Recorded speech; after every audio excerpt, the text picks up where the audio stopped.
Sebelum kita masuk ke materi, Bunda ingin memperkenalkan terlebih dahulu. Ada yang udah tahu belum nama Bunda siapa? Ya, itu ya nama Bunda Cindy. Jadi di pertemuan kali ini Bunda yang akan mengisi materi mengenai kaidah kebahasaan teks laporan hasil observasi. Jadi sebelum kita masuk ke materi yang ini, Bunda ingin mengulas kembali ke pertemuan sebelumnya. Itu kalian masih ingat nggak apa sih pengertian teks laporan observasi? Kira-kira masih ada yang ingat nggak di pertemuan kemarin pembahasan dengan Bunda Sakti? Ya, betul. Kemudian juga di dalam teks observasi itu kan ada 3 struktur tuh. Ada yang masih? Oh iya. Sebelumnya ini hadir semua kan? Atau ada yang nggak masuk? Ada 1 orang. Alasannya apa? Namanya?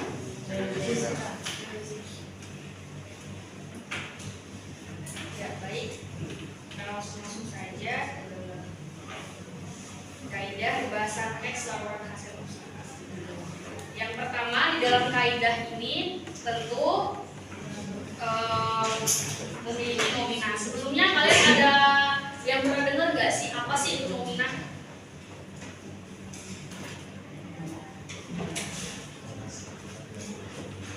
Mungkin bisa dibaca 1 orang.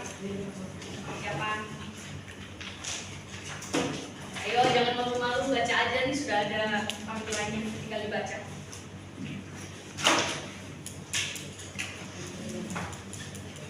Mungkin Ken bisa baca apa itu pengertian nomina? Kelas kata dalam bahasa Indonesia ditandai oleh 3 dapatnya bergabung dengan kata 3. Misalnya rumah adalah nomina karena tidak mungkin dikatakan tidak rumah. Biasanya dapat berfungsi sebagai subjek atau objek dari klausula. Contoh, Rahma mengganti buku. Ya, benar ya, bahwasanya nomina itu merupakan kelas kata dalam bahasa Indonesia yang ditandai oleh tidak dapatnya bergabung dengan kata tidak. Misalkan contohnya itu ada proses pembentukan kata dengan cara menggabungkan afiks pada bentuk dasar atau juga dapat disebut sebagai proses penambahan afiks atau indungan menjadi kata. Nah, di dalam afiks itu biasanya terdiri ada kata me, ber, an, dan lain-lain. Dan afiks itu sendiri mempunyai 5 komponen. Yang pertama diantaranya nih ada prefiks. Nah, jenis prefiks itu sendiri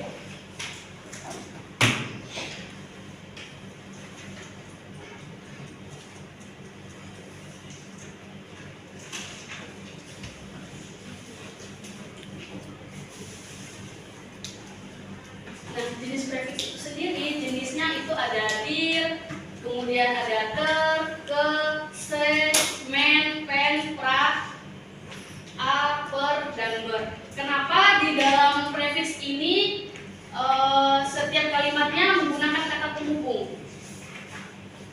Ada yang tahu nggak?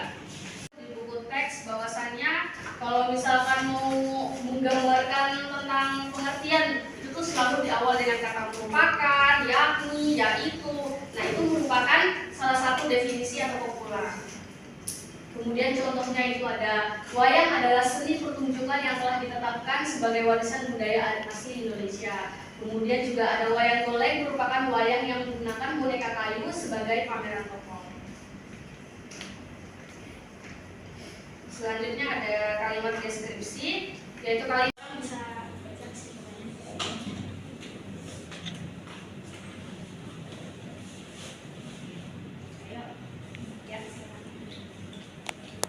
teks laporan hasil observasi memiliki kebahasaan yang membantu mendapatkan informasi secara jelas dan objektif. Bahasa yang digunakan tidak berbelit-belit. Kaidah kebahasaan dalam teks laporan hasil observasi membantu kita menyampaikan informasi secara jelas, ilmiah, dan tidak asal-asalan. Bahasa yang digunakan bersifat netral dan berdasarkan fakta, bukan berdasarkan perasaan atau pendapat pribadi. ya. Siapa namanya? Ya, terima kasih Asmil. Jadi benar ya bahwasanya teks laporan hasil observasi itu juga mempunyai ciri kebahasan gitu.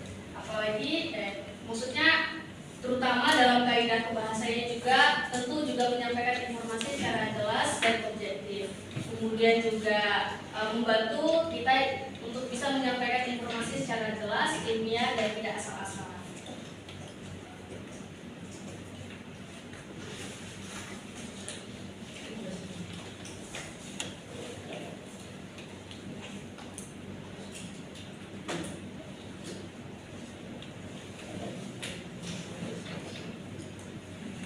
Mungkin itu saja ya untuk materi kaidah kebahasan teks laporan observasi. Mungkin kita bisa melanjutkan kuis untuk mengukur sejauh mana sih kalian paham mengenai kaidah kebahasan teks laporan hasil observasi.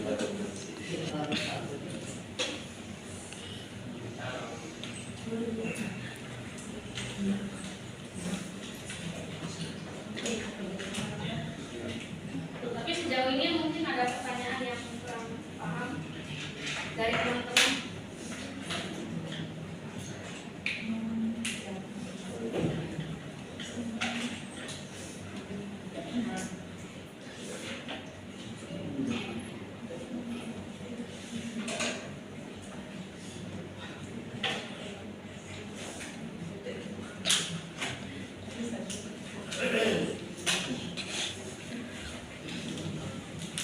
Ini kita berapa jumlahnya? Ada 16 orang ya. Nah, jadi Bunda ada kuis. Nanti Bunda tunjuk secara masing-masing untuk jawab pertanyaannya. Kuisnya gampang kok teman-teman, nggak susah.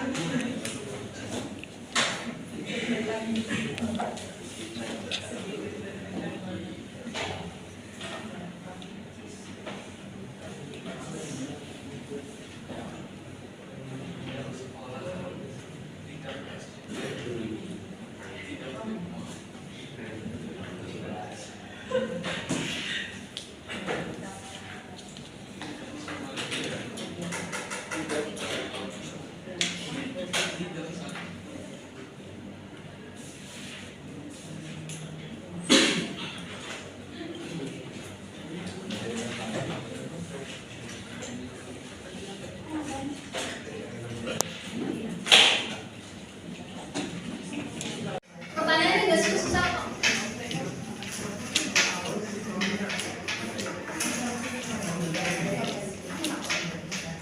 Saya mulai ya.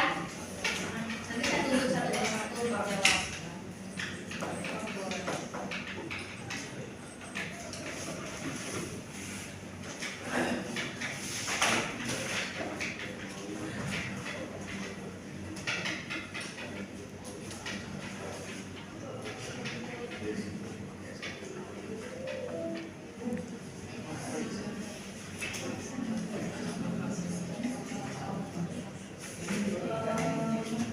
Untuk Arnia Zivana Tamdan ada?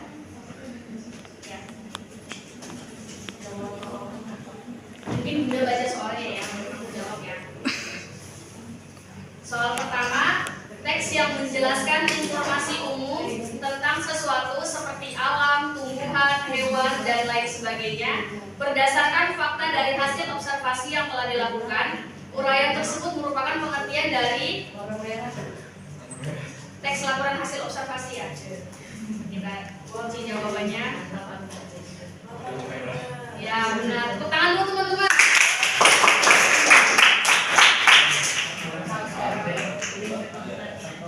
Ya nomor 2 itu Brian Alden ada? Ya. Bunda baca soalnya dulu ya. Teks laporan hasil observasi merupakan teks yang berfungsi menjelaskan suatu objek atau fenomena yang didasari oleh hasil pengamatan. Ya, kita kunci jawabannya nih benar apa salah. Teks pertama itu kan yang dijelaskan tuh pertamanya deskripsi dulu kan, kemudian dia menjelaskan tentang vitamin, vitamin dari antiseptik ini, kemudian kandungan di dalam kemangi itu. Lanjut. Mantap nih Mas.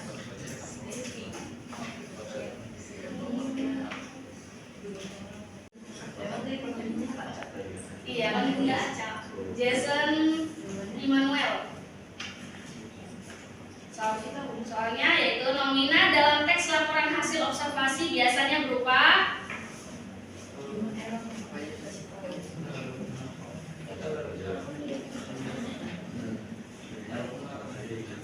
Ayo tadi sudah dijelaskan bahwasanya di dalam nomina ada apa aja sih tadi itu?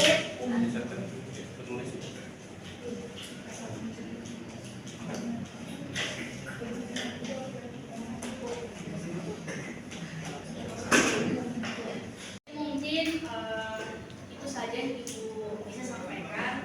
Selebih dan kurangnya mohon maaf, mungkin ada Bunda. penjelasan materi yang sebenarnya kalian mungkin kurang memahami, tapi kalian malu-malu untuk menanyakan. Ya.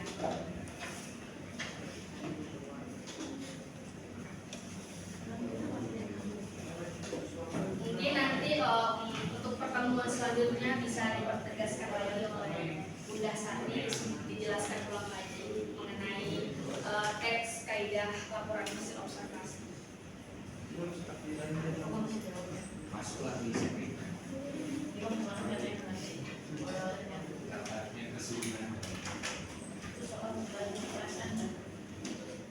Jadi sekian dulu ya untuk pertemuan hari ini teman-teman. Terima kasih ya atas partisipasinya. Nama budaya.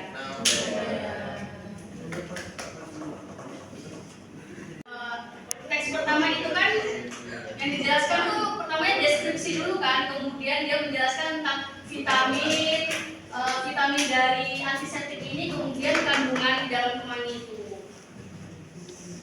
Lanjut.